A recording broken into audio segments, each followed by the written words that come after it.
Hi mga ka-Pink! Welcome to Pink Talks, your go-to podcast for beauty and wellness talk. I am Drew. And I am Jasmine. I handle sales and marketing. Honestly, I get asked about glutathione every single day. And I'm Miss Grace. I'm the CEO of Pink Ventures Inc. Good morning po. Good morning, Miss Grace. Ay, naku, pag-usapan natin ngayon, Miss Grace. Ito, mga ating tinatanong tungkol sa glutathione. That there is more to glutathione than skin whitening. Diba? Yeah. Para aware ang ating audience.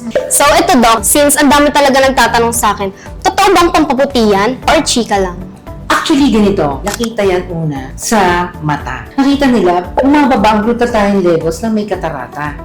So, inaral pa nila na inaral, ang glutathione levels pala, bumababa din pag may problema ka sa baga. Which means to say, that beyond whitening, ang maraming benefits ang glutathione to delay cataract formation. Kung nagsisigarilyo ka, maganda mag-supplement ng glutathione. Meron akong pasyente, heavy smoker, pero dahil naka-glutathione supplement siya, hindi siya napapagod. Di ba usually yung mga nagsisigarilyo, parang hirap huminga, nag-ahabol ng hininga.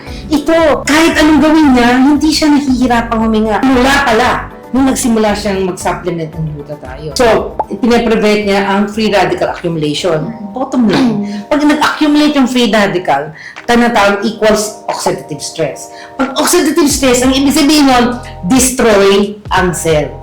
Cell death. Pag may cell death, may mutation, may sakit. So, iba't ibang klaseng sakit. So, ang ginagawa ng glutathione, pinaprevent niya ang cell death. And so, therefore, it will keep you healthy. So, may longevity. Tapos, maraming studies na maganda sa atay. But actually, ako personally, ang glutathione maganda talaga sa baga. Totoo. Ako, between liver and lungs, mas recommended ko ang glutathione for lung health. Tapos, pag mahina ang immune system mo, ganun din. May free radical accumulation, oxidative stress, pati immune cells mo apektado. Yung mga nagpo-produce ng immune cells mo, kagaya ng mga lymph nodes, apektado ang spleen mo, immune cells, and so on and so forth. Pag kaya nasira, wala kang hina immunity mo. Ano ba? Pati, saan maganda ang glutathione? Thyroid. Hormone formation. Importante at kailangan ng glutathione para sa conversion ng thyroid hormone. Yung active form ng thyroid hormone. Kaya, pag may problema ka sa thyroid, importante or valuable ang glutathione. Kaya, ibig kayo magka-problema ka sa thyroid. Alam mo naman palang valuable siya sa formation ng hormone ng thyroid glands. Di, mag-supplement ka na para maiwasan mo mga sakit para sa thyroid, di ba?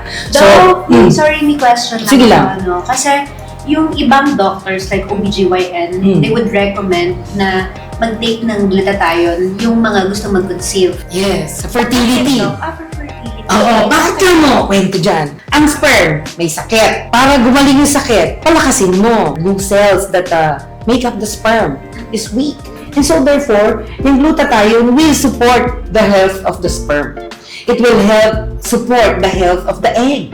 Kaya may increase ang fertility or chances of conceiving. Pag nas-fertilize ang egg and sperm, saan didikit yun? Sa matres. O pag weak yung uterus mo, yung endometrium mo hindi healthy, hindi mag-i-implant. Diba dapat didikit yung egg and sperm, diba? Naalala mo yan sa biology. Opo. O baka hindi. Pag mahina ang health ng endometrium mo, hindi rin tatagal. Kaya maganda rin ang glutathione to support fertility. Hindi lang yan. Alam mo, pag diabetic ka, importante rin ang glutathione. Bakit ka mo? Alam mo, nagpo-produce ng insulin. Di ba, pancreas. Pancreas. O pag hindi healthy yung pancreas mo, wala insulin mo po-produce. O diabetes.